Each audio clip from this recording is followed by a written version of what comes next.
Guys, apa yang terlintas di pikiran kalian kalau dengar kata Iran? Nuklir, Timur Tengah, atau karpet mahal? Nah, kalian tahu nggak kalau negara ini dulunya adalah pusat dunia? Sejarah Iran itu bukan cuma panjang, tapi mind-blowing. Dari zaman nabi-nabi sampai jadi superpower dunia, lalu berubah drastis jadi Republik Islam. Ribet? Tenang, kita bakal bedah tuntas. Di video ini kita bakal time travel 3000 tahun lebih. Kita lihat gimana budaya ini bertahan dari gempuran Romawi sampai Mongol. So, siapin kopi kalian. Let's dive in!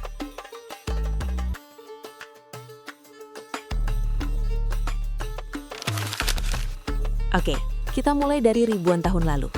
Wilayah ini awalnya dihuni suku-suku Indo-Iran yang menyebut diri mereka Aryan, artinya mulia. Dari sinilah nama Iran berasal. Mereka ini nomaden yang tangguh banget. Lalu muncul satu nama yang mengubah segalanya, Cyrus the Great atau Kores yang Agung. Dia mendirikan dinasti Achaemenid. Ini bukan kerajaan biasa guys, ini adalah superpower pertama di dunia. Disinilah sejarah ketemu teologi. Banyak ahli, termasuk tafsir modern, meyakini Cyrus adalah sosok Zulkarnain yang disebut di Al-Quran, raja yang soleh dan adil. Dia membebaskan bangsa Yahudi dari pembuangan di Babilonia. Keren kan? Bukti kehebatannya? Ini dia, Cyrus Cylinder. Dianggap sebagai deklarasi hak asasi manusia pertama dalam sejarah. Dia nggak maksa agama, nggak jajah dengan kejam. Dia humble walau berkuasa. Tapi namanya roda berputar. Kekaisaran ini akhirnya runtuh di tangan si jenius militer dari Yunani, Alexander Agung. Persepolis dibakar habis. Set ending untuk era emas pertama. Lompat ke abad ke-7, Kekaisaran Sasaniyah yang melelahkan diri karena perang lawan Romawi akhirnya runtuh. Pasukan Muslim Arab masuk dan menguasai Persia. Ini adalah titik balik kedua terbesar. Tapi ingat, Iran itu unik. Mereka menerima Islam tapi menolak jadi Arab. Mereka tetap pakai bahasa Persia dan menjaga adat istiadatnya. Istilahnya, budaya Persia menaklukkan penakluknya. Dan boom, terjadilah zaman keemasan Islam. Dan tebak siapa otaknya? Mayoritas ilmuwan besarnya orang Persia. Dunia berhutang budi pada mereka. Ada Ibnu Sina, si bapak kedokteran modern. Ada Al-Khwarizmi, pria yang nemuin aljabar. Tanpa dia, gak ada algoritma YouTube yang kalian tonton sekarang. Mereka jenius banget asli. Bukan cuma logik, hatinya juga dapat. Lahirlah penyair-penyair sufi legendaris seperti Rumi. Karya-karya mereka tentang cinta ilahi masih dibaca jutaan orang di seluruh dunia sampai hari ini. Setelah kejayaan itu, Persia dihajar badai invasi Mongol. Hancur lebur guys. Abad-abad penuh kekacauan dan perang saudara. Persia kayak kehilangan arah. Sampai tahun 1501, muncul anak muda visioner bernama Ismail I. Dia mendirikan dinasti Safawiyah. Dia punya misi, menyatukan Persia lagi tapi dengan cara yang beda drastis. Kebijakan paling krusialnya, menjadikan Syiah 12 imam sebagai agama resmi negara. Ini menciptakan identitas baru yang membedakan Persia dari tetangga Sunninya, Kekaisaran Utsmaniyah. Puncaknya ada di masa Syah Abbas. Dia membangun ibu kota baru, Isfahan. Saking indahnya, kota ini dijuluki Nesf-e-Jahan, artinya setengah dari dunia.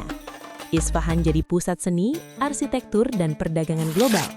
Di era ini juga, kerajinan seperti karpet Persia mencapai standar tertinggi. Ini bukan cuma alas lantai guys, ini karya seni yang butuh waktu bertahun-tahun untuk dibuat satu saja. Lompat cepat ke abad ke-20, dinasti Qajar yang lemah bikin Iran jadi mainan Inggris dan Rusia. Apalagi setelah ditemukan minyak, kekayaan Iran mulai dikuras pihak asing. Di tengah kekacauan, muncullah sosok karismatik, Reza Khan, seorang perwira militer yang kuat. Dia mengudeta Qajar dan mendirikan dinasti Pahlawi. Misi Reza Shah, modernisasi total. Dia mau Iran kayak Eropa. Anaknya, Muhammad Reza Pahlawi, si Syah Iran, melanjutkan dengan revolusi putih.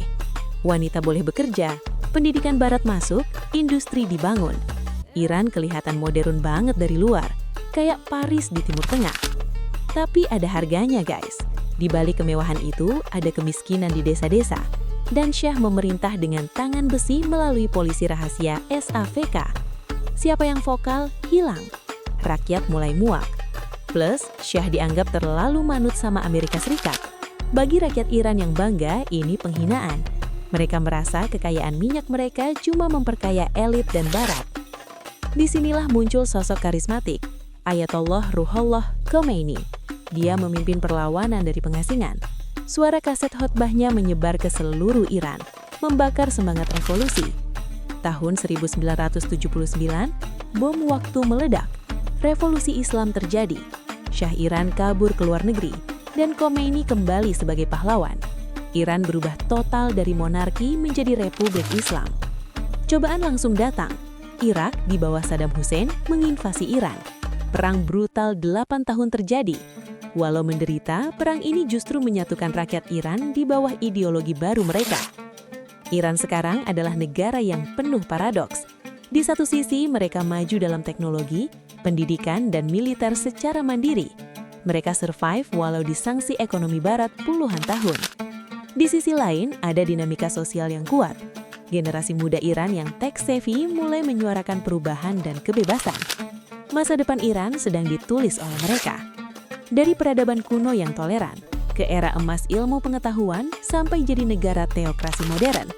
Iran adalah bukti kalau sejarah itu cair dan terus berubah. Intinya Iran itu lebih dari sekedar berita politik. Budaya mereka tangguh dan terus survive ribuan tahun. Semoga video ini kasih perspektif baru buat kalian. Nah, dari semua era sejarah Iran tadi, mana yang menurut kalian paling menarik? Tulis di kolom komentar, kita diskusi. Jangan lupa like, share, dan subscribe.